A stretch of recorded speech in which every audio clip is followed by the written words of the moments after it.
Hi, it's Bob from HeCooksForMe.com. Welcome to my kitchen. Tonight we're putting together a full meal, and I'll share the recipes for all three parts of the meal that we're cooking. We're going to do a bourbon brown sugar glazed trout, roasted red potatoes, and green beans in a balsamic shallot glaze. This video I'll concentrate on the trout. So I'm going to put together the marinade for the trout tonight. I'm just going to mix it all in a big mixing cup because I'm going to use half as a marinade, and then I'll actually reduce the other half and use it as a glaze over the top as well.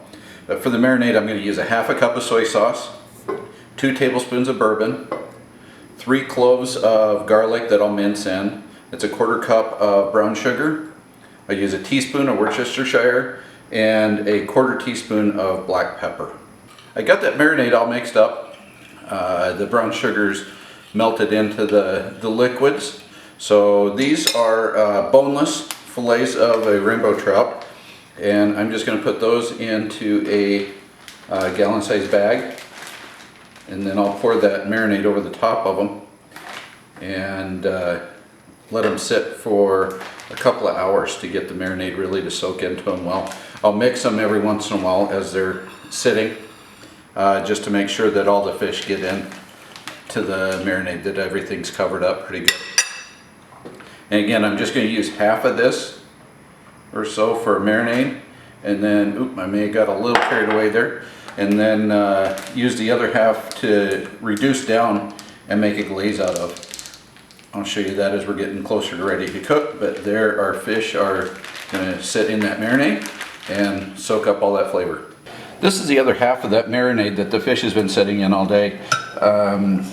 So I'm going to actually just put this over a pretty high heat to start, maybe a 7 or 8 on the stove, and let it start to bubble, and then I'll take it down to a simmer, maybe a 3 or 4 area, and let this thicken up a little bit, because we're going to use this as a glaze over the top of the fish as well.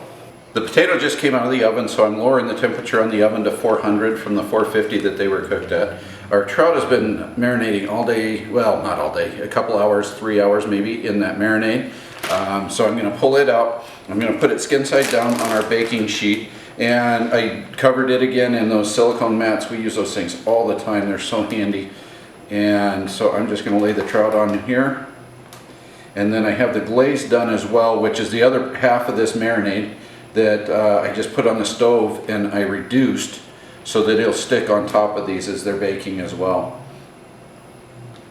So there's our trout fillets all ready to go in the oven.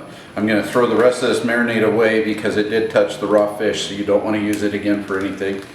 And we'll put these in the oven, and about every 5 minutes I'm going to pull them out and put that glaze on them. And it should take about 15 minutes, maybe not even quite 15 minutes, because these are pretty thin fillets. We're about 5 minutes in on baking the trout, so I'm going to go ahead and pull it out and do the first round of glaze over it. I'm just using a marinade brush, and I'll put this right over the top of them.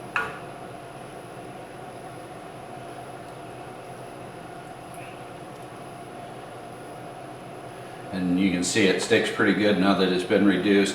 It stays on them really well. And I want to leave some. I'm going to do this at least one more time, probably twice more, as these are cooking here. So put that back in for another 5 minutes, and we'll glaze them again. So here's our final plate tonight. This is that trout that has that bourbon and brown sugar glaze on it, our roasted red potatoes, and our green beans that had the balsamic shallot butter melted back over the top.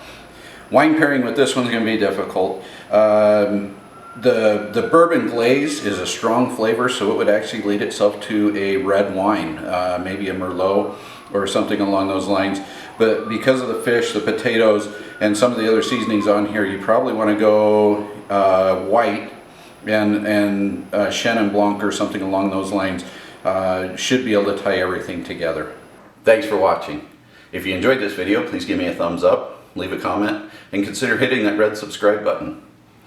It really helps if you can share my videos with friends and family that might be interested, or watch some of the other videos on my channel. I hope this dish, or one of my other featured dishes, finds its way into your kitchen soon.